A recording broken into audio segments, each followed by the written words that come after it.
into this work as an ancestral healer, all those things it's like a light switch was turned on. And I knew that this was the time for me to step into this purpose. So I think, having been home recently, I'm still buzzing from that. Walking among I went to traditional healers, I went to elders, I went to cultural places, and the looks they gave me, first of all, it was just the welcome in their eyes because they knew I was one of theirs. All these are important for us. And we're going to be the one to tell this story. We're going to want to build on this memory. We're going to want to elaborate on it again and again and again. This is a story that we need to tell, and again, borrowing the words of Dr. Marcia, unapologetically. It is important for us, but most importantly, for our children. They need to know where they are coming from. And this is what the building of the memory is about. We are strategically placed in life by our experiences to tell our stories, to own our stories, to craft our stories, and to empower others with that story of healing, of overcoming, of anger, of fear, of doubt.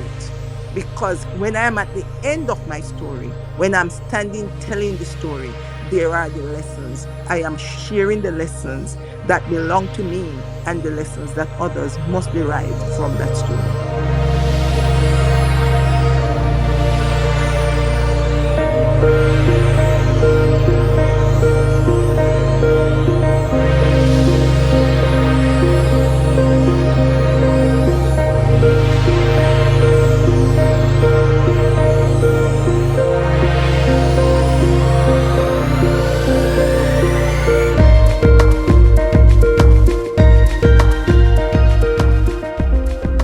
Thank you for checking out this video. I'm Obehi Ewanfoh, the host of the African Diaspora Storytelling Series. Every 2 weeks, we meet up on LinkedIn to talk about different ways we can leverage the power of storytelling as people of African descent. I encourage you to join us at the next event if this is your first time of hearing about the African Diaspora Storytelling Series on LinkedIn. I help entrepreneurs and professionals, mostly within the African diaspora, to own their story so they can attract the right audience and drive success. I am the author of the Storytelling Mastery, a 5-part book series that takes you by the hands through the ABC of storytelling. If you find that interesting, you can claim the first chapter for free at aclasses.org/free chapter. The power of storytelling is something we are truly passionate about, and there is a strong reason behind that. We are uniting the millions of Africans in the diaspora through our stories. If that sounds like what you are interested in, make sure to subscribe to this channel and share the video with your friends who might need it. Now, back to today's conversation. So today we're going to be talking about building diaspora memory with storytelling. And I feel that is important for us. I feel that is an obligation for us to be able to pass our story down to other people who are going to be here after us so that they can understand our passes and then able to build on their own, because this is fundamentally important. I am with Olatuji, who is joining us from Lagos. So Olatuji, please tell the people who you are. Then, of course, I'm going to ask you your take on the conversation of today. Please go ahead. All right. Thank you so much. I really appreciate that. And just like you heard, my name is Olatunji, and it's been a very interesting ride, on this project, brightening up and causing inspiration that will make us to become more homely and more conscious of our African origin. No matter where you go, you need to understand that you are not a secondary citizen. You are not a fiddle anywhere you go. You are original, and you're supposed to carry yourself like that. So it's always a very good time here on this program to be able to inspire us. All right, what we are doing here basically is not to change who you are. It's just to inspire who you have always been, that you have kept away from the hiding, right? And I'm an emotionally intelligent coach and an EQ expert, certified professional who help people with personal development and also businesses to be able to grow from the standpoint of, hey, come on, you are your first business. So it's always a very good opportunity when I see that people are involved and we have to do great stuff together. So I want to appreciate every one of us who have stepped into this room today, and you found it interesting to be part of this. It's going to be a very, very beautiful time together today. Please take a very nice posture and let's enjoy this together. Thank you. I also quickly want to welcome Dr. Marcia. You're welcome. Baneji, you're also welcome. Thank you so much.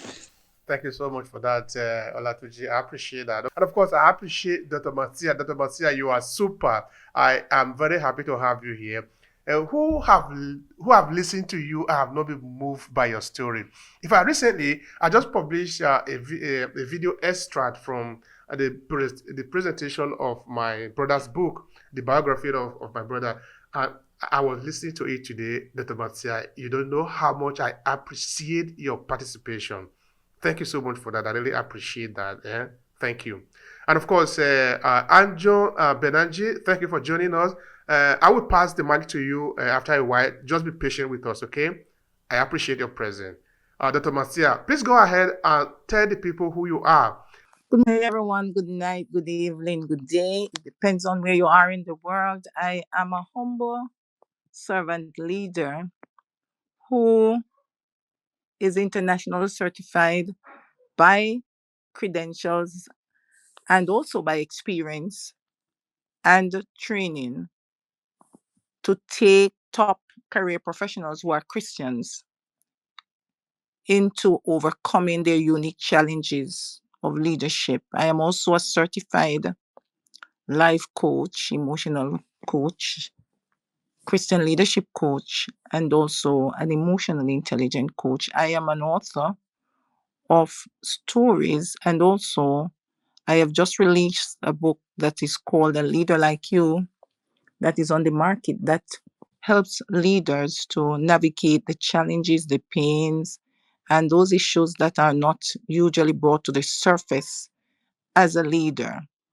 And so it is preparing new leaders, aspiring leaders, and seasoned leaders to understand their assignments, their levels of assignments, their purposeful commissioning and positioning to inspire, to empower, to change lives and to change outcomes in a very moral and ethical way so they redeem the times that are evil. I expect to have a great experience sharing today, hearing your thoughts, and partnering and collaborating with my erudite co-hosts, Obehi and Olatunji. I have great respect and admiration for their expertise and wisdom, and also for their works, and as they move along to unitedly together change outcomes and build lives. Stories are an integral part of how we share our experiences and how we navigate our connections to make what we do become a united and meaningful, purposeful endeavor wherever we are.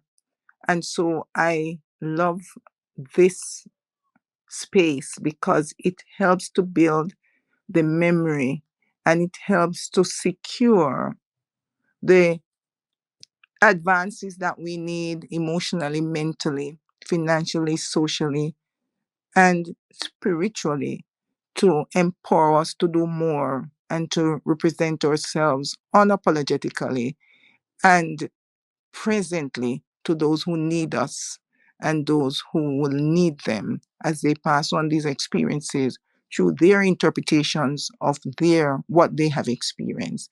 Thank you, Obehi, for giving me this opportunity to be a part of this and to share. May each person benefit today, and may you have a very good day as we share. Thank you so much for that, Dr. Marcia. I appreciate that. I really do. This is why we are here. We are connected now. This is the essence of this storytelling series, where we essentially are talking about us. Let me borrow your word for that, unapologetically. We need to talk about ourselves unapologetically. I believe that our ancestors will be happy, see what we are doing today, at this time, leveraging the power of the internet. You are right there in Jamaica, and I am in Italy, and Olatuji is in Nigeria. All of us are bounded by the same story. We are Africans. We have a common destiny. We have a common experience. We have a common origin. So it is important that we talk about ourselves. It is important that unapologetically we should talk about ourselves, talk about our senses and sensibility, look at the world from our vantage point and be able to say, this is how we see it. This is how it reflects us. This is our story, and this is how we want to raise our flag in the world. It is fundamentally important, and I can't stress that enough. You see, if you go to Google, for example, and type how many people of African diaspora are scattered in the world, you are going to be surprised. We are hundreds of millions of people. We represent a significant force in the world. So our story is important. The experiences that we have made is important. And this story needs to be available in everything that we do. We must push it. It's not going to happen on its own. We're not going to allow the mainstream to do this for us. We're going to push it through wherever we are. I don't know, you are writing a book. Dr. Mansell have just written a book. That is one of the best ways to make sure that our experiences are documented. Are you singing? You are going to have to sing it. Sing it into the people that you are proudly African diaspora, that you know where you are coming from, that you know whom your ancestors are, that you know why you are what you are and where you are today. Are you painting? You need to paint that into your canvas. Let the people know who you are. Let them understand you unapologetically that this is what you represent. You are a child of millions of years of evolution. You are a child coming from Africa. Your ancestors are great. They have set the foundation upon which the science and technology of today is built upon. They are the masters of mathematics, astronomy, physics, history, biology.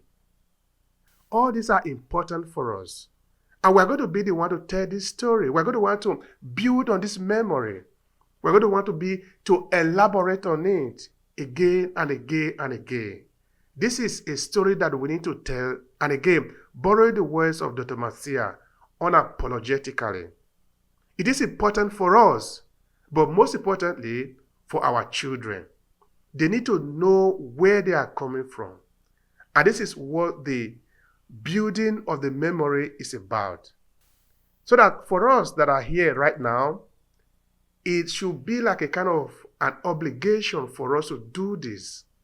That right now, at this moment, we are connecting across hundreds of kilometers, thousands of kilometers, and we are talking about what we should be talking about every day, building our memory. We are going to do this intentionally. So I really want to thank all of you that are here. And before I, of course, pass the message on to Dr. Marcia and Olatuji, I have two guests in the room. I will just let you introduce yourself shortly. Thank you, my dear brother Obehi, and greetings to everybody in the room. It's always wonderful to be in the room here, talking one of my favorite topics here. I have to tell you, I'm in between work, so that's why I'm dipping in and out. So I'll be quite brief. I'm an ancestral healing coach, and it's working with people just to help them to reconnect with their roots. Learning about who they are, feeling proud about their identity, owning the innate power that we've been given by the divine, learning about the traditions of our peoples, and really knowing that what we've been given, we have, we cannot afford to lose, to waste, to ignore, to allow anybody to take from us. And I think where we are now in the world, even more than ever before, the stories that we tell, the understanding we have as a people. Everybody is fighting for who they are. Everybody's, where making the world around them know where they belong. And we as Africans, this is our time. This is our time because what we have, what we've been given, our knowledge base, our resources, our traditions, all of those things are unique. And our children need us to tell these stories because they are impacted, they are affected. I've just come back from Nigeria. I've lived in the UK for 30 years plus thereabouts, and my orientation has always been eclectic, but somehow what I've been given by my forefathers, my parents, my uncles, my aunts, my big mummies, big daddies, all of the things that they gave me have resided. They have just been lying dormant. And when I stepped into this work as an ancestral healer, all those things were, it's like a light switch was turned on, and I knew that this was the time for me to step into this purpose. So I think, you know having been home recently, I'm still buzzing from that. Walking among the I went to traditional healers, I went to elders, I went to cultural places, and the looks they gave me, first of all, it was just the welcome in their eyes because they knew I was one of them. First of all, it was, are you sure, were you raised here? And I spoke the language, and the love just flowed.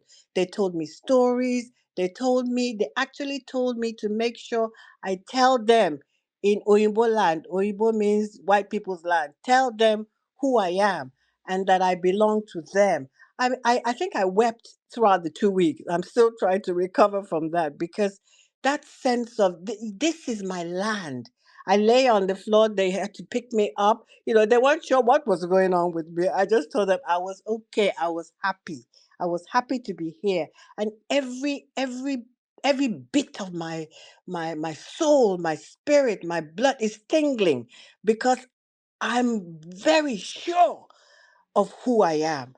And I want my children to know this about themselves also. And I want the world to know it. Like I said, what's going on around the world now? We're in a different time. This is not the time for us to take for granted. This is a time for us also, for people to hear our voices, for people to know that as Africans, tribalism is not that's old. That's a waste of time. But there are people who are continuously going to be screaming to separate us, fighting to divide us. So we also have to be very strong and clear in what we're doing. I, for one, know I'm doing exactly what my people, my forefathers, my ancestors, what they want me to do, and they are strengthening me every day. From the minute I met my brother Obehi, I told him, I said, there's a spiritual connection. You've come into my life at a time where, and I've come into your life at a time where, this is part of the work we're going to do together with others. And I'm excited beyond anything. And I hope you can feel that excitement. So I'm going to stop here because I have to step off. Thank you so much, sister. Bless you all. Thank you. Thank you. I appreciate what you're doing. Of course, anyway, aside this place, you understand what I mean. I hope you keep all those records because I sincerely told you that you must keep those records. Yes, Of you course. have, brother. All right, good, good, good. We'll talk after this.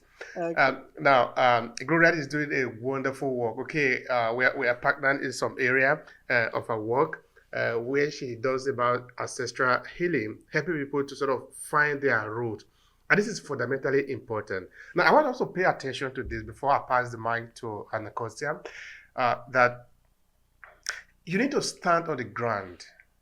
You need to really let your feet touch the ground.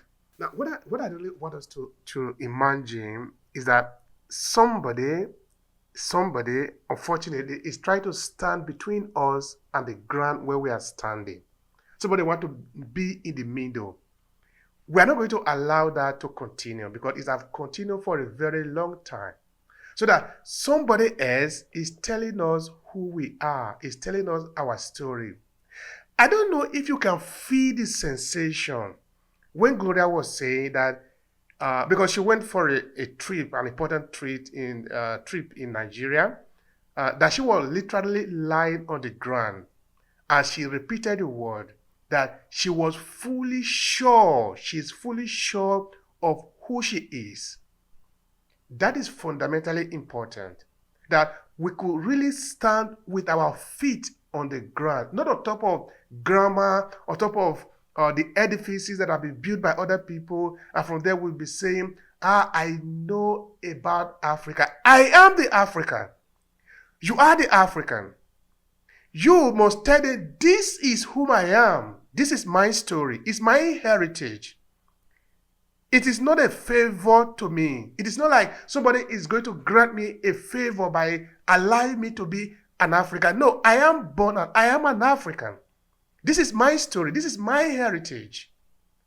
But you see, sometimes I get a little bit emotional when I'm talking about these things. But I think it is fundamentally important that we build this memory. We talk about ourselves from our vantage point. It is important. Anyway, if you have the time to be able to talk to some elders, those who have been here for a long time, those who have seen what is going on in Africa, you will be able to have a different kind of perspective. It is important to make those kind of journey when it is possible for us, like Gloria have just done, going back to your ancestral home. Talk to people who are there, who are able to know beyond the letters on the book. Because the book is a copy of what is already there. But there are people who actually live that kind of life, who can put their hand on you and bless you, who can tell you, welcome home. Okay, Grand Rising, everyone. I'm Nakaja. I'm an author of Play the Game, Hierarchical Assimilation. I also write children's books as well. I'm a business owner, and when I first hear the topic of building diaspora memory with storytelling, it reminds me of a lot of the work that I try to do with my business, which is inform our people within the African diaspora who we are by telling us our histories, reminding us of our Holocaust that has happened, and getting us to unite and come together by building businesses and supporting each other. Specifically, I like to work in the field of trying to close that gap between Africans within the diaspora. It's this huge stereotype. I'm sure some of you guys may have heard it, that Africans don't like African Americans and African Americans don't like Africans. But this is a myth that has been going on that people feed into because they don't know, or they go off of what they see on TV. But there is so much love there, but there's so much misinformation in between. So kind of similar to what Obehi is discussing about someone being in between us and our land. So something that I really am passionate about and trying to work through is how do we get people from different places that are outside of the continent of Africa to come back and to learn and to experience. And so I've recently been working on a project I want to do that basically involves young people re-identifying who they are, looking at different narratives that have been told about them. So for example, I recently have been reading through the Dred Scott versus Sanford case, like actually looking at the original documents, which was a Supreme Court case in the United States of America that basically said if you are a Negro of African heritage and or Black, then you are not a citizen of the United States of America. Thus, you cannot bring a court to case. So they were basically Dred Scott was trying to sue the state for having them become enslaved again when they were freed people. And the court said, well, you guys are Negro, you guys are African, you guys are Black, so you don't have any rights here. So we're looking at how these labels and identifiers have us be positioned as residents or second-class citizens rather than being actual citizens. So I try to work that through with youth so they can get to understand how those things can impact our psyche and cause us to perpetuate our own oppression and our own violence with each other. So that's a little bit of the work that I try to do. And then the whole goal is to reconnect this back to the continent, get people to understand what Africa looks like outside of what their perceptions or misconceptions are, specifically trying to do agricultural projects in Ghana, because I have a business out in Ghana as well, and doing like soil rejuvenation, getting back into the soil, because that's really important with the whole agribusiness stage that we're in. So yeah, that's a little bit about me and what comes to mind with that whole thing of like re-imprinting our Africanness within us again, and reclaiming our stories and refinding those stories. So thank you for having me. I won't be able to speak for long, and I'm sad that I didn't get to hear everyone speak, but in the next 2 weeks, I hope to hear more stories. Thank you. All right, that's great. That's great. Anyway, don't worry. The room is recorded, so it's going to be available for everybody to see later on. So yeah, we are making sure that that is done. All right, now let's go back to the meet. But don't worry, Saif Ali. I'm coming to you just now. Okay, I have a question for Dr. Matsia. Then I'll come to Olatuji. The question is this: why do we even need to do this? What is the importance of doing this? What is your take on that? Somebody is not yet clear if we really need to be talking about building our memory as people of African descent. What does it mean? For me, building memory with storytelling is a universal aspect of continuity, continuity of shared identity, culture, and a history among these communities that may lose sight or are losing sight of themselves and who they are.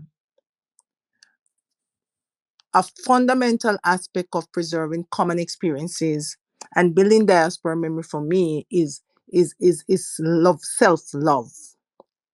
You first must love and accept yourself as uniquely different and fearfully and wonderfully made. In that way, you will not find yourself comparing yourself to others, but coveting good things.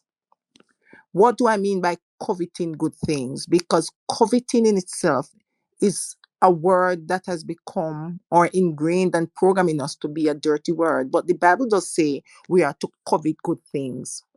So I always look at how other nations, like the Chinese and so on, wherever they are in the world, are united and very, very committed to a purpose of building and uplifting their country. So even if there is disparity among them, that is not seen, because wherever they go in the world, they build up and send back the resources to their country. Why am I using that as an example? We must tell our stories and create a memory that the whole world covets. By sharing these stories and building our memory bank, we ensure that our unique heritage and experiences are passed down authentically and remembered for generations to come. Our stories are unique and they belong to us. They are very personal, but they are still corporate enough.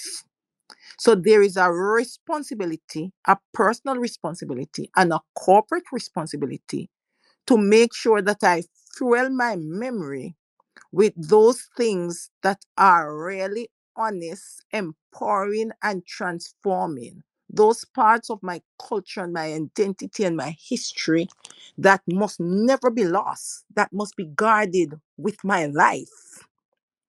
And I must pass on those things very convincingly, very forcefully, very lovingly, and truthfully to those who encounter me. When I come up to them, I must carry an aroma of my identity proudly, and I must leave that aroma behind very convincingly, that I change lives and transform mindsets and perspective, and I court collaboration, admiration, and connection that must never be lost. That is how I see building diaspora memory with storytelling.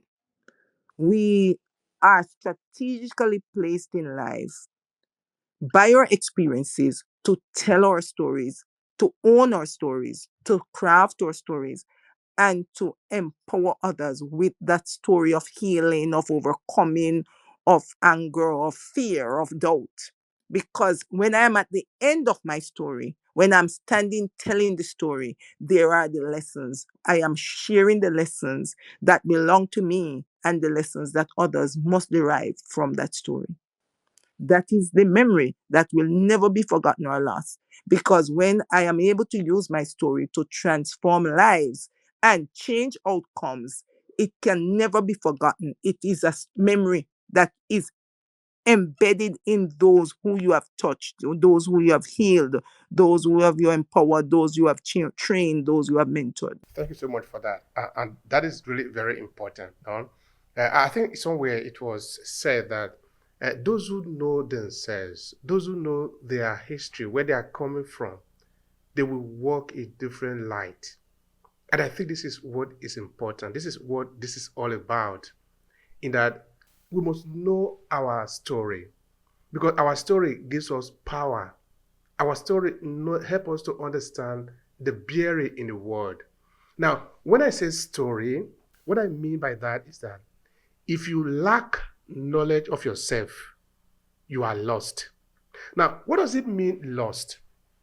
You see, if you take food and you eat, that food you eat or that thing you eat can literally kill you if you don't know what you are eating. That is also story. You see, you need to know what you are eating. And to know this, it is not necessarily based on your experience alone, because other people have experimented for thousands of years and then come to the conclusion that this thing can actually be eaten.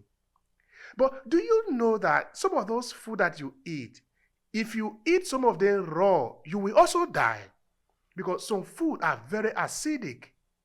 You just do not have enough lifespan to live and experiment on this. This is why you need to rely on the experiences of other people. So we need to know the story behind us, where we are coming from. Like literally, we are standing on the shoulder of giants. That is why we can see far ahead of us. I think this should be understood as not just a figurative terms. It is real that we need to build up this memory bank so that people many years after us can literally go there and flip over the pages and say, okay, yes, this and this and this they did, this and this and this. Okay, now as I move forward from here, I am going to add this and this, then maybe add my little experiences to it, and then come up with something new. Okay, you might be thinking that maybe I'm speaking jargon. Let me make it a little bit clearer. If you have ever taken a flight, I want you to know that a flight is not just built of an imagination. It's built up based on the experiences that is already in existence, like the birds, for example. Because the aeroplane is built up of the logic of aerodynamics. If you build aeroplane without some of the dynamics that the bird used to fly, which of course human beings have been studying for several years, it cannot fly. What about the train, for example? Many of us take train. Now, if you look into nature, you see that there is a direct copy of a train. And if you look at that animal, which is the millipede and other like in the family, if you see where the millipede pass, it looks exactly like the train track. Now, you can begin to deconstruct that a little by little, like, why is the millipede, which to you might not even make any sense, the millipede, does it even have any value? Of course, it has a lot of value. The story that we have been told about that, and the story that we have learned, the ancestors have passed down for us, help us to be able to build something new for us. We don't necessarily need to like wear their clothes, eat the food that the way they eat it. But if we have an understanding of how their life had been constructed, of what for them was important, of what their reality was, of how they see themselves and see the world, we will build a better, more robust world for ourselves, not for them, for ourselves. But we can never do that if we don't build it based on the proud knowledge. So I repeat again, it is fundamentally important that we build up this bank of memory, because based on this, our children and our children's children will have a better future, because they can build on our experiences. When they add their own experiences to it, they will be 100 times better than us. But if we don't leave a copy of our existence for them as memory for them to leverage, they might get confused, because you cannot stand without the sand under your feet. The sand under your feet is what is helping you to have balance, so that you don't just fly in the air. You are standing on something. That something is bigger than you. In the relationship between you as an object and the environment, should be understood that your environment is bigger than you, is deeper than you, is more powerful than you. In fact, the idea that we want to save the world, sometimes it doesn't actually make sense. A better word for it should be, we want to save ourselves. Because nature is not in danger. We are the one in danger, the human being or the life on earth. So it is we that we are trying to save, not nature. You know what nature will do? If we so arrogantly disturb it to the point that it want to react, it will just change. And by the time nature change, it might take us maybe another 1 million years for us to come back to the level that we are today. So nature is not in danger. We are the one in danger. So we must be able to build up our memory bank, so that other people can build upon that. Little by little, we'll be adding one layer on top of it, then our life will always be better. Of course, our life, our generation's life. Their life will always be better, because they are building on solid rock, because they know where they are coming from. That is why we don't eat poison, because we know what poison will mean to us, because other people have done the experiment for us. And because of their story, we can live better today. But how do we do that? That is where I'm going to come to Olatuji. Saif, don't worry, I'm coming to you just now. Olatuji, what would you say about how to build up this memory bank using storytelling, so that our future generation can have something to leverage? They might design different type of cars, and I'm very certain of that the car that is going to be designed 200 years from now, 500 years from now, are going to be completely different from what we have today. But they are going to be built based on what we already have today. Because without what we have today, it will be difficult for them to build what they want to build. Without the elementary setup of mathematics that the Africans already have, they cannot build the pyramid. And without those same knowledge, we cannot build the superstructure that we have today. It's always building one stone on top of the other. So how do we build this memory bank? Help me with that. Oh, all right, interesting. Thank you so much. I like what you have been doing since. Looking at my background in engineering, you have grossly talked about the concept we call biomimicry. All right, we actually cannot bring anything out of life without life itself, without considering what life has been or what life can teach us. We can't have the airplane without understanding how the birds fly, and all of it like that. A lot of things around us have actually been mimicked from life, and that's very important part of life. And what we call STEM, was actually brought up because somebody wanted to say something that can be easily pronounced, all right? Science, technology, engineering, and mathematics. But this is where it starts. It starts with uh, mathematics, right? Science, engineering, then technology. All right, that's the way it happens. You must understand the 1 plus 2 before you now understand that, okay, 2 plus 2 or certain this and that will give us this. Then we now bring it together, manipulating science and mathematics is engineering. And when we bring everything together, we have the kind of technology where we are today. It's a technology that is making you to be able to hear me from wherever you are hearing me. All right. It's not just engineering. All right. This is the application of technology. All right. It's engineering that gave us let's say, your phone. All right. Engineering gave us your phone and certain features like the operating systems and all of it like that, they are now on the level of technology. But before we come to having your phone, work the way it's working, we have to go to, okay, this mathematics is telling us that, okay, so number of days, this should be the size of what you want to do. This should be the length, this should be the breadth, this should be the quantity, this should be the all of those things.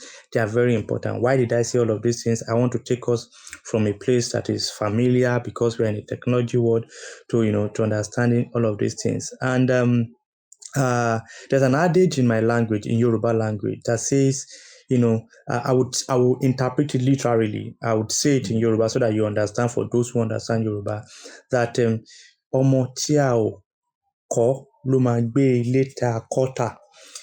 And let me give you a literal, interpretation of that. That the child that we have not built will sell the house that we have built. All right. So something must be sold. Something must be sold. So if you do not build the right operating system, all right. You see, I looked at something which it was so interesting.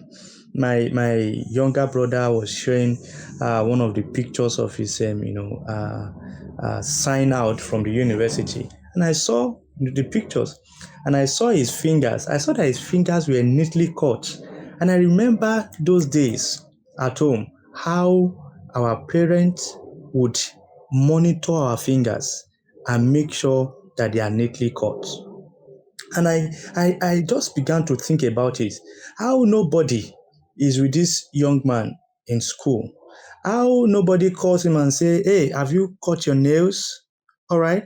How nobody say, hey, have you done this?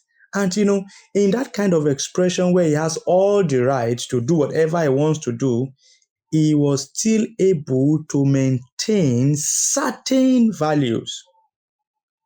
All right. So building diaspora memory with storytelling is so important, because there is nothing that is going to be done that we do not have a similitude of it already. Like I intentionally came from that part, talking about biomimicry. All right. That's been the most inspirational point of creation, of invention in life. So when you come, this storytelling is giving us a lot. I call it like the operating system. All right. When the operating system is there, it determines how each feature will function. When you have the younger generations coming up and they are able to access a body of memory that tells them where they are coming from. I usually would tell you that when you look at the word Africa, what I see is Afro-can. All right, there is capacity in it. I think I once told us that I always had that ambition to be the second Muhammad Ali, right? It was my role model at a point, and I actually did not intend to fight, all right, but I just wanted to be an activist. I wanted to be that guy that will beat up, the silly young boy that disrespects the elder. I just say, what's the meaning of that? I will beat you, and next time, don't disrespect elders. That was my ambition for, boxing. I didn't have the opportunity to be professional, but I did one or two things, trying to learn how to box. All right. And what made it so fascinating to me, about boxing was the story of Muhammad Ali. He was formerly Cassius Clay, which was a slave name given to him. And at a point in time in his life, he changed the name. All right. And I watched one of his interview. I think that was like 2 weeks ago. And I watched one of his interview was at the court, and they were calling him Cassius, Mr. Cassius Clay. He said, "No, I am Muhammad Ali." This man's charisma for me is something that is, epic, something that we should learn. And he said, "No, I am Muhammad Ali." And, whether it was a judge or whoever I was, he called the name again and he said, "No, Muhammad Ali." Until the person who was calling the name now agreed and said, "Oh, okay, whatever is, or also Muhammad Ali," he now say whatever I wanted to say. In one of his interviews, he said, "How will I accept to be a clay, the man that is on the ground, when Muhammad Ali, Muhammad in Islam means somebody that is praiseworthy, a person that is Muhammad, somebody that is praiseworthy, and Ali means to be high and exalted." He said, "How will I prefer to be called clay when I can be high and exalted?" So I refuse to be a clay. I am not a slave. And every pint of his blood with which he fought, he was only making one statement: fighting against whatever was against his identity. J.J. Okocha said, "When I got there, I saw that there was a lot of racism. I don't want to mention there." And he said, "I saw that there was a lot of racism. And the only way I can fight racism there was to dribble them. And I would dribble them, and they would be, so amazed that how can somebody be this good?" Now, all of this I am telling us because I assessed them in some story bank. And the impact they have on me, remember, the impact of Mama Dali on me almost turned me to a boxer. I'll have been one of the best. I can bet it for sure. And even though I'm not a boxer today, I am a fighter. And that's why you are hearing my voice today, because I'm fighting for the Afro can. We can. Africans can. But we are unable to understand all of these truths about ourselves. Oh, Ali, you are back. I wanted to ask you the meaning of Ali, to make it more conversational. All right? So, we cannot understand the depth of our worth and our identity if we are only going to depend on what we are going to research. Mr. Obehi made a lot of profound, statement ahead. I just want to, touch on them. You would have been dead before you discover what food is, if food dictation is our job in this generation. Because you will eat poison, you will not be able to eat the next one that is food, and you'll be gone. So those who discover the food that we are eating now, they are one of the greatest genius that you can ever talk about. Even some of the food we eat now, they discover that when you eat too much of them, or you eat some of them in combination, they are harmful. And somehow you were told, don't eat it like this, eat it like this. This is storytelling, giving us memory. There is an I don't need to, I gave you very personal examples because I want you to understand the impact of story in my life. I've told us before that my grandma was my best friend before she died. And she told me a lot of stories that I do not understand at the point she was telling me, but I made sure that I did not forget them, that it was after she died I began to think about those things, and they came back to me as wisdom.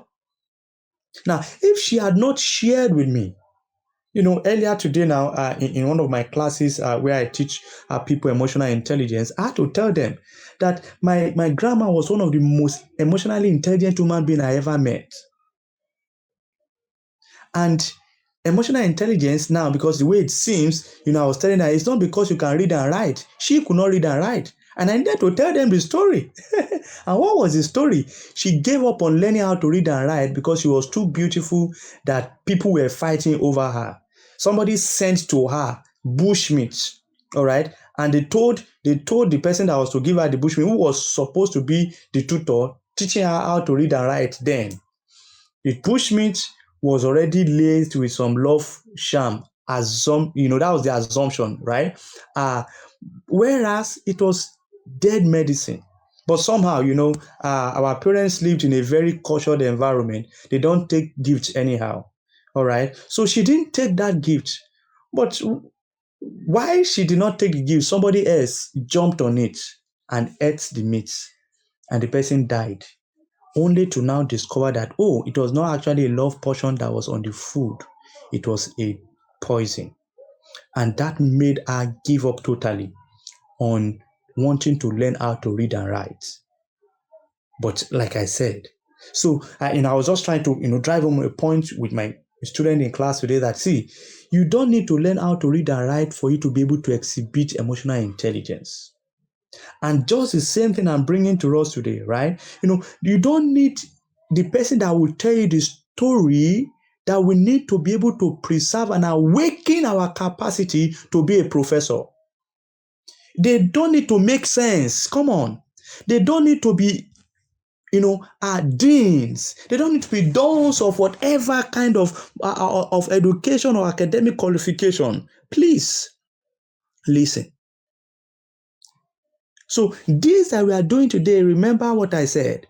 The children or the son that is not built will sell the house that is built. So if we are not going to, and so far we have been sold. We have been sold, and that is why we are here. We want to stop being sold. We have been sold for too much. No, there's no amount that is enough to worth our value, but they have sold almost everything that we've got. So we need to stop that, and that's why we are coming. But will you blame the people who sold us out? It's not their fault. They did not hear what they were supposed to hear. That there's no amount of worth or value of money or whatever cajoling that is worth being sold out. Nothing you will tell anybody. Nothing should make us lose our identity, no matter how they paint it. So we have been sold, and this is a cry for us to, retrieve. Let's come back from where we have been sold to. But what will help us? We need to build this diaspora memory with storytelling. And why are we choosing stories? I've said a lot of things today that if I had given us in topical forms, like, okay, number one is this, subtopic is this, you would forget. But if you will not want to remember anything, you remember the story of my grandma. You remember the story of how I wanted to become a boxer. You remember, a number of things that I've said because I have said them in stories. When things become this tough, only stories can help us. And that's why we have decided to tell these stories. Like we always would say, we don't need to make that difference, but we are satisfied to be the inspiration that will inspire as many people as possible to make even bigger difference that we can envisage or imagine. So don't let anything inside of you telling you that, hey, come, this is a call for you. Don't let that thing be quietened at all. Allow it to gain expression. Because if we don't do it, the land under your feet will just be announced to you that it has been sold. And you know what that means? When the land under your feet is sold, you have nothing again. You are already even sold with it. Look around us. They have sold everything that we have. Why? Because they were not taught how to preserve. They were not taught how to keep.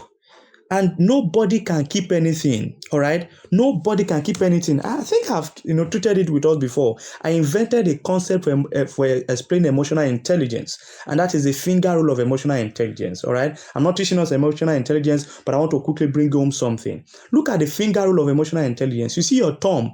Your thumb is your self-awareness.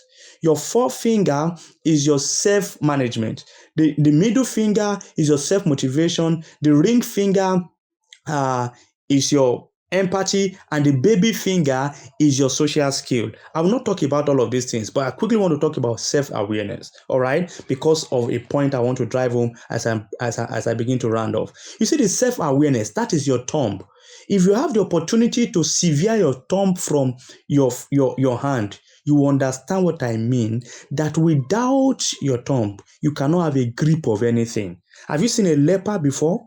Do you know why they are lepers? It's not because they lost their fingers, But because they lost their thumb to start with, they lost their toe to start with. When the toe is not there, you are unable to stand. When the thumb is not there, you are unable to grip. And what did I call the thumb for you in emotional intelligence? That's self-awareness. You know what that means? Without self-awareness, you have no grip of anything in your life. It's like going to the market without knowing your shoe size. No matter how beautiful the shoe you buy, it will never fit you. So the people who have sold us, it's not their fault. They only don't know who they are, and that's why they can sell what they don't know. Now, we recently there was a repatriation of so many,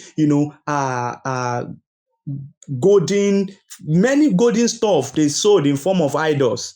Now I know that some of them are not real coming back, but what I'm telling us is, if you do not take hold of who you are, you will never be able to have a grip on what is entirely supposed to be yours.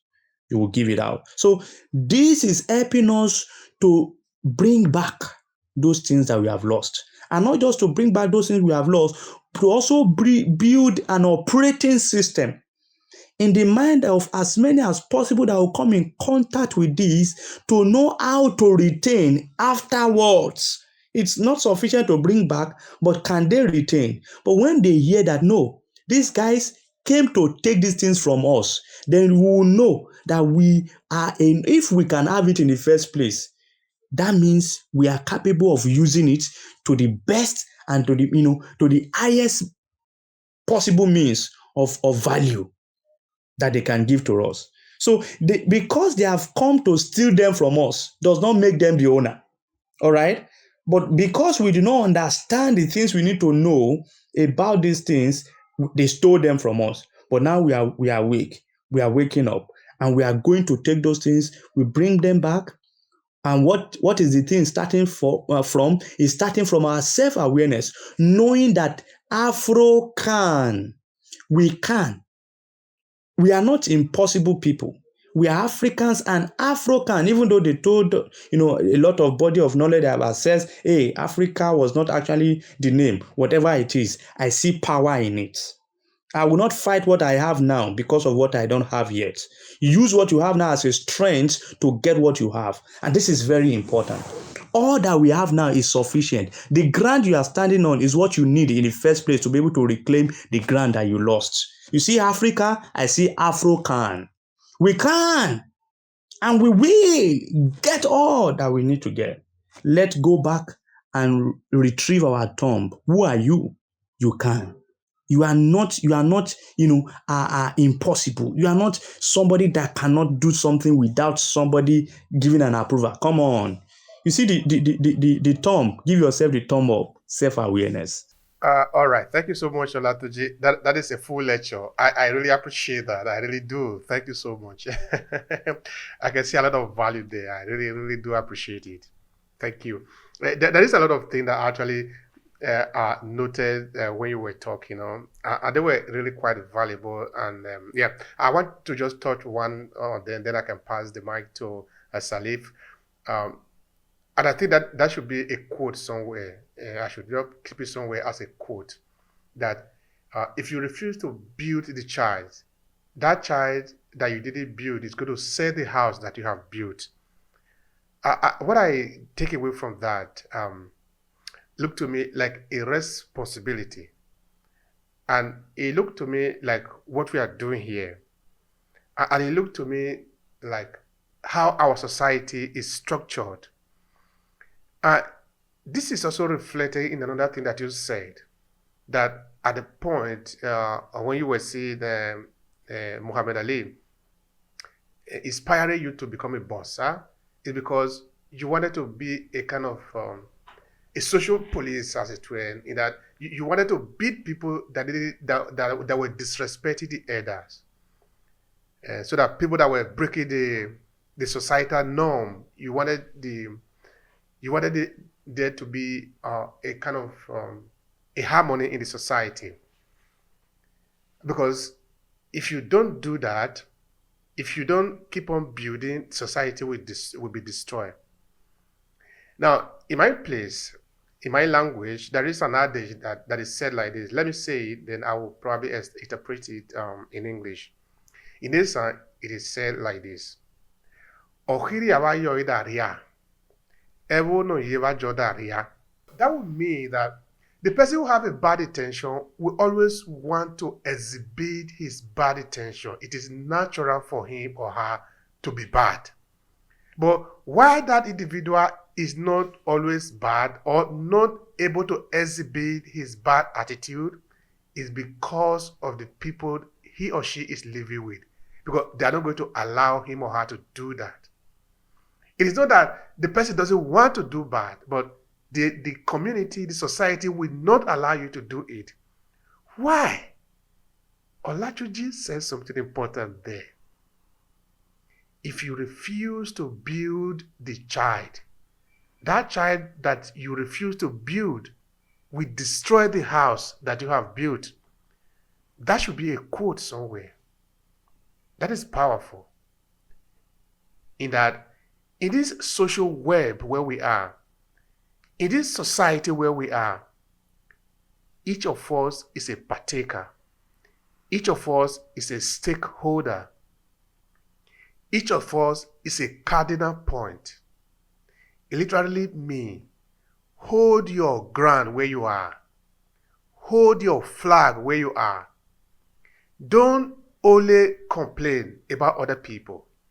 Don't only complain about Tinubu, the president of Nigeria. You are going to ask yourself, Tinubu is just one person. He cannot be in Abuja and Lagos and Kaduna and Imo State and those states at the same time. If Tinubu is actually the bad person in Nigeria, he will only be bad in Aso Rock. But we can see now that there are a lot of bad things happening across Nigeria. With me, it is the problem of the Nigerian people. It's not just the problem of the president. After all, the president came through a process. If the people were this good, they couldn't produce Tinubu. Now, why am I taking this line? I am taking this line because I believe it is when we take responsibility for what is happening to us that we can change it. If we only blame, then that situation will be perpetuated for eternity. In 2010, I wrote a book that I titled Underdevelopment in Africa, My Hands Are Clean. Some people will be saying, but why do you say your hands are clean? In fact, I wasn't really referring to my hands. I was referring to the hands of African people. Of course, me included. Which in this case, sometimes we like to blame other people for where we are today. But sometimes we haven't taken up the challenge enough to change that situation. Therefore, that situation we find ourselves will never change. Because it doesn't depend on the oppressor to set the oppressed free. It depends on the oppressed, whether he or she want to end the oppression or not. If you want to end, it will end. It literally will end. I'm not saying this figuratively. If there is a chain on your neck, your decision to keep the chain there is even your choice too. You can do something about it. I know this might be harsh, no? But I believe that the situation that we find ourselves today in Africa, we are also co-perpetrator of that as African people. If we want it to change, we will do something differently. Anyway, that is just by the way, sort of enlarging that argument, but because it will need more time to explain, but I will just leave that there. I want to thank you, Olatuji, for what you have said because it was really valuable. I appreciate that. All right, Salif Ali. I think Olatuji was asking a question. What is even the meaning of Ali? Maybe you could start with that, and then please share with us what you have to say about building diaspora memory with storytelling. Please go ahead, and thank you for your patience. All right, Salif. So sorry for that. the connection is not allowing you to do that. Maybe you can leave your comment in the comment section. Then, of course, we'll definitely respond to you. I'm really sorry about that because the connection is not that good. Now, I want to post another question to Dr. Mathiam, and this question has to do with oral narration as a way. That is, how do we leverage oral narration in building the diaspora memory? Can we even do that today? Talking of 2023. What do you have to say about that? Yes, I can. I think Olatunji did a lot of oral narration a while ago that explained it clearly why the story of such a great person that would have influenced him to become a boxer. The stories of his grandparents that have lived or edged in his memory, her wisdom and her destiny and the providence of God that preserved her life. And so that emphasizes the importance of oral narration. Oral narration gives story the life that they possess. When someone is telling you what they have experienced, it cannot be discounted. The emotions, the interpretations, the meanings that come with how they have lived that story, how they have experienced that pain, how they have analyzed that hurt, how they have overcome that betrayal, is moving in itself and transmit that power and that vibration to the hearer through oral dictation and oral traditions. And that is why it cannot be discounted, especially in the African diaspora, because everybody who tells the story, Alatunji tells the story of the story that his grandmother told him. If we heard it from the grandmother, it would be done differently. It would be said differently, and it would carry a different type of vibration and connection because that is from a place of knowing. But Alatunje is now telling it from a place of understanding. That place of understanding has amplified that place of knowing.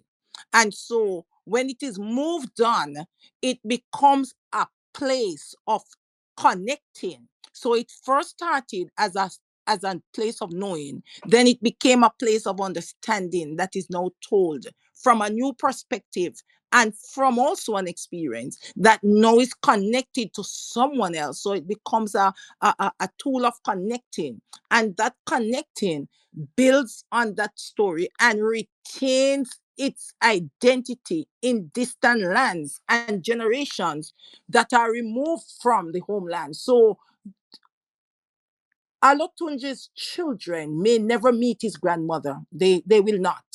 However, they will know her, understand her, and be connected to her because of the stories that he tells.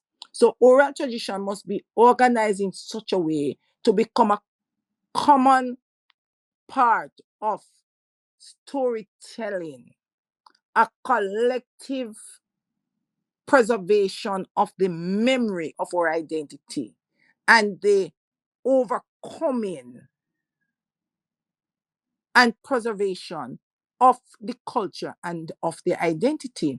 I believe that it must become a serious and sacred recounting of experiences and struggles and triumphs of our ancestors. And it must create that sense of pride and continuity, belonging, and power that Olatunji spoke about that Africa can. It must carry the resilience and survival that have come down through the ages and from generation to generation. And it must remind those that do not understand the adversity that their actions brought upon people. It must become that source where he says the story of killing with kindness. It must become that source of inspiration.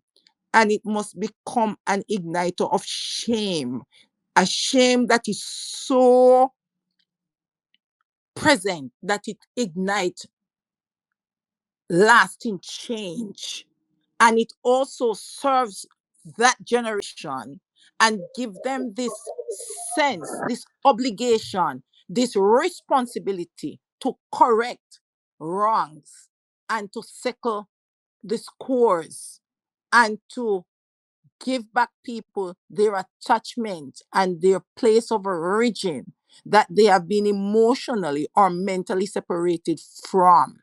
And it must also, oral tradition, to become a powerful tool.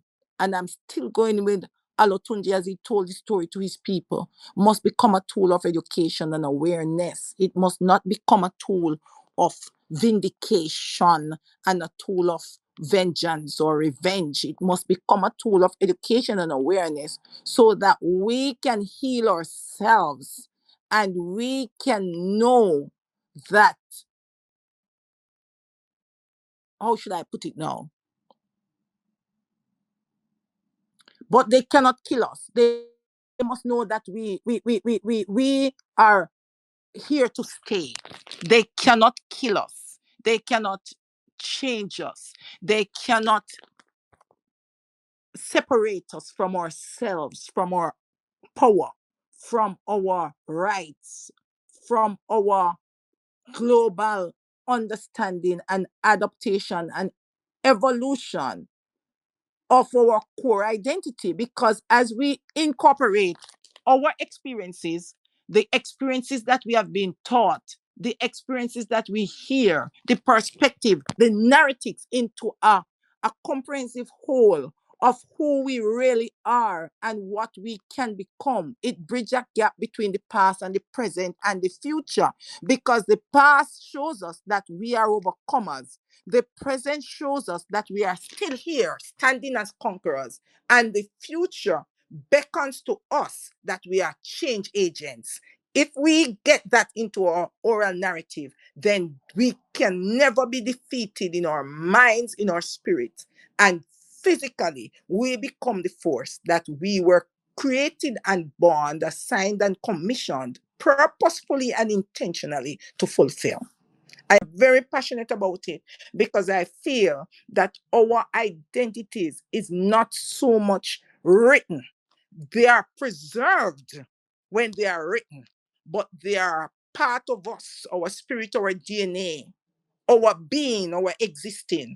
How we carry ourselves and how we make ourselves present is what kills us most of the time. It's not the motivation that we lack, it's the discipline and consistency to be always knowing that when we go to the table, we must bring to the table our treasure bank. And our treasure bank is the composite memories that we have that make us who we are, that make us remain standing and make us not give up. Thank you so much for that, Dr. Basia. I really appreciate that. I do. All right. Now, for those of you that are in the audience, I understand that you appreciate the contribution that we are providing for you here. I would really do this from the bottom of our heart. We really believe this is a call that we must respond to. And we are doing this as a service to the community. But we have even decided to add more value to you for those of you who want to understand how to leverage the power of storytelling. And of course, we are going to officially announce what we have created for you. But just because you are here, you are patient with us, because usually we do spend 1 hour. You're still here with us, even though we have gone 1 hour, 30 minutes. Let me just announce to you that we have come up with a course. Dr. Marcia, Olatunji, and Nicosia, who have gone. Then, of course, I did the introduction at in the course, and it's available on aclasses.org. The course is titled "How to Own Your Voice as an African Diaspora Through Storytelling." It's an intensive course that really gives you the power to be able to leverage storytelling in what you do as an African diaspora. It's an important course that should actually cost no less than $250, but right now it is discounted for only $55. If you are interested, just come to aclasses.org and then type "How to Own Your Voice as an African Diaspora," or you could write to me, or write to Olatunji, or write to Dr. Marcia, But like I've said, we will organize an official launching of this course. But because you are here, I just wanted to sort of give you the back end intro into this important course that we have created for you.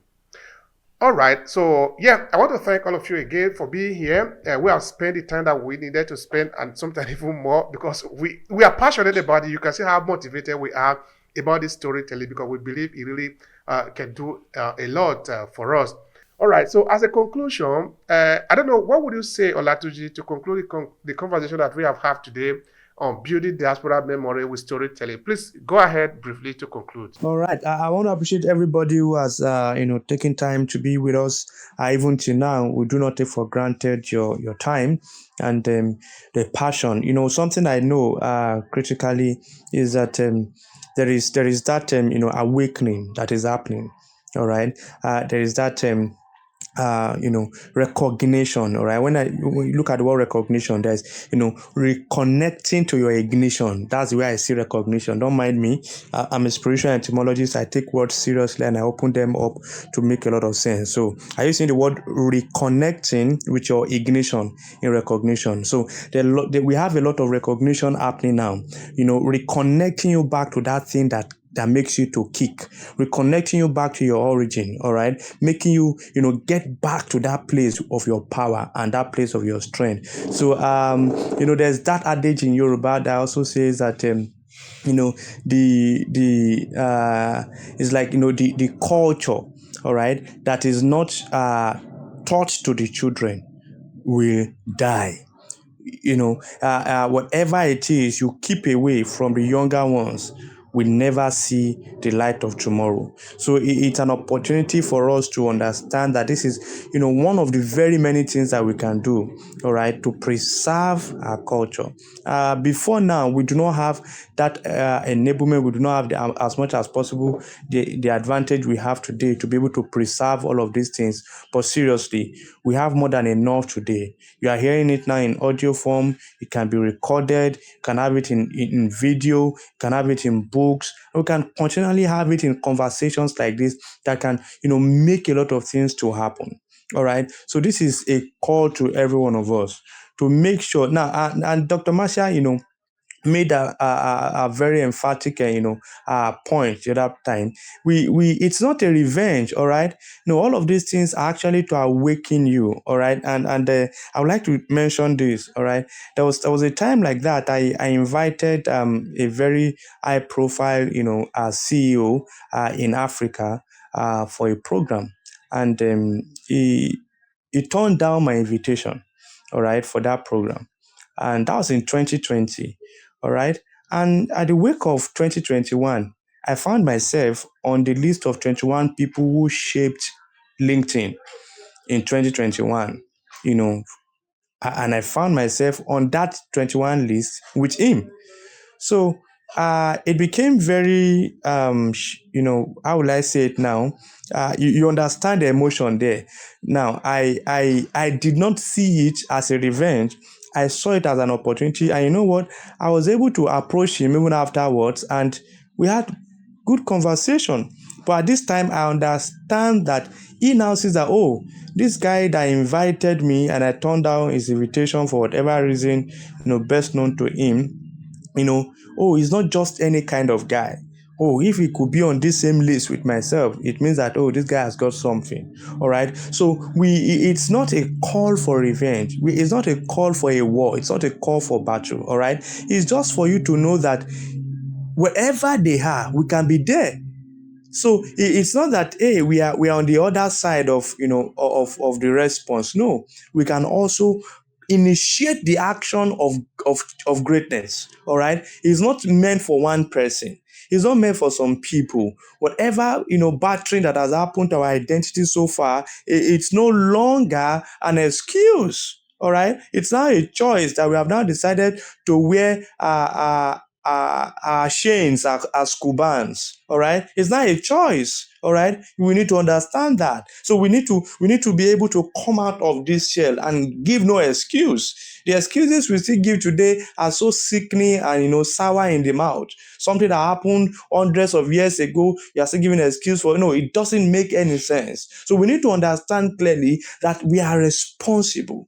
And all of this is not for us to become arrogant. It doesn't make us wise. It doesn't make us as intelligent as we claim to be. We should go all out and let's get there and say, oh, come on, wow. You want it, and that's why you are here. We are not begging for it. We are not asking for, hey, please do me this favor. No, we are here, and the life is going to respond to us by our effort.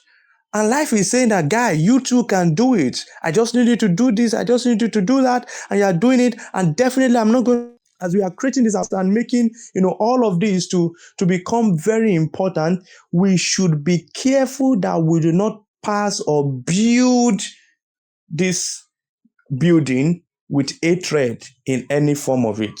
Please, do not allow aggression to be part of the building blocks of these memories. Do not allow any illness of attitude to be part of these building blocks. It's not a cry, it's a call.